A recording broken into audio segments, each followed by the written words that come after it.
apa kabar kalian pada pagi hari ini? Teacher berharap kita semua dalam keadaan sehat. Nah, pada pagi hari ini kita akan melanjutkan pembelajaran kita dari pertemuan yang lalu. Hari ini kita memasuki tema 2, subtema 3 mengenai energi alternatif. Kita berada pada pembelajaran 3, itu ada di buku tema halaman 114, dan pembelajaran 4 itu di buku tema halaman 118. Adapun tujuan pembelajaran kita pada pagi hari ini yaitu kamu mengetahui bahwa jeruk merupakan energi alternatif yang dapat menghasilkan listrik, dan kamu juga mampu menjelaskan alasan mengapa harus berhemat energi. Energi matahari merupakan sumber energi utama di bumi. Energi panas yang dihasilkan dapat menghangatkan bumi. Di rumah kita banyak menggunakan energi listrik. Apakah ada energi pengganti energi listrik?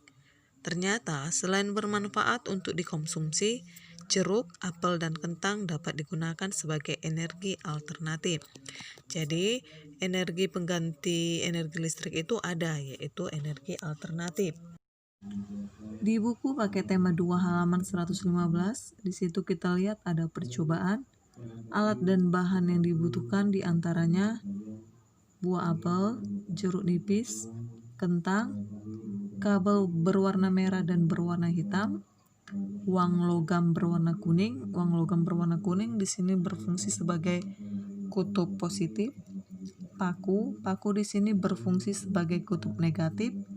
Sedangkan buah itu berfungsi sebagai larutan elektrolitnya. Nah, apabila dirangkai seperti gambar yang ada kita lihat di halaman 115 tersebut, akan dapat menghidupkan lampu LED. Jadi rangkaian buah dengan kabel-kabel ini mampu menghidupkan lampu LED dengan daya yang rendah, belum mampu menghidupkan lampu dengan daya yang tinggi. Jadi energi alternatif yang dihasilkan oleh buah itu juga mampu menghasilkan listrik, tapi kita ingat mampu menghasilkan listrik dalam daya yang masih sangat rendah. Ini dia contoh rangkaiannya. Jika buah jeruk nipis, kita masukkan paku tadi kan sebagai kutub negatif dan logam kuning sebagai kutub positif, lalu dirangkai dengan kabel seperti itu, nanti akan dapat menghidupkan lampu LED-nya. Untuk hari ini kita tidak mengadakan prakteknya karena teacher kesulitan mencari lampu LED dengan ukuran kecil seperti yang ada pada gambar.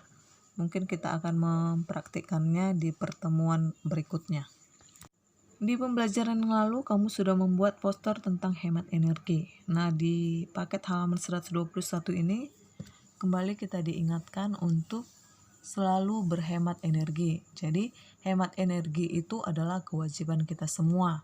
Jadi kita jangan hanya membuat posternya saja, kita harus melaksanakan ajakan atau anjuran yang ada di dalam poster tersebut. Jadi sekali lagi, mari berhemat energi. Sekarang teacher kasih kalian tugasnya hanya mencatat. Silakan kamu catat 3 poin di bawah ini dengan rapi di buku tulismu dengan menggunakan pulpen, tidak lagi menggunakan pensil.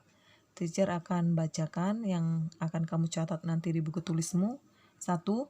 Buah-buahan bisa menjadi salah satu energi alternatif untuk menghasilkan arus listrik. Contohnya jeruk nipis. Jeruk nipis tumbuh subur di Indonesia dan mengandung banyak vitamin C, bahkan asam sitrat.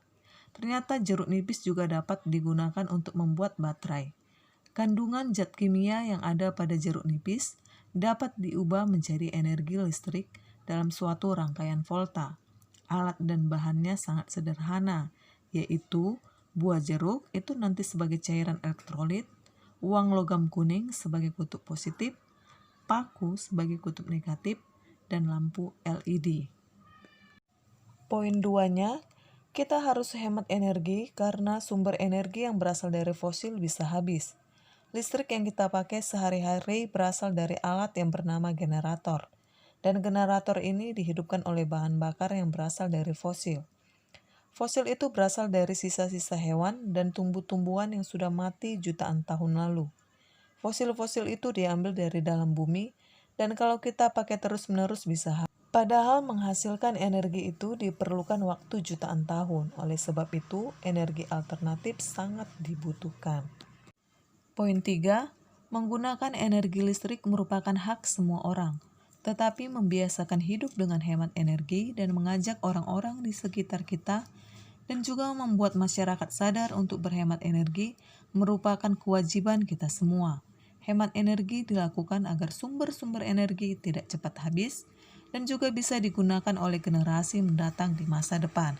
Nah, anak-anak, nanti kalau kalian sudah mencatat ketiga poin yang teacher sudah bacakan, silakan hasil catatanmu kamu kirimkan dengan teacher, lalu teacher nanti akan memberikan penilaian terhadap catatanmu pada pagi hari ini. Teacher akan tunggu hasil catatanmu hingga malam nanti, tidak ditunggu sampai besok ya anak-anak. Terima kasih, demikian pembelajaran kita pada pagi hari ini. Pembelajaran kita pada pagi hari ini, terima kasih, Tuhan Yesus memberkati. Bye-bye.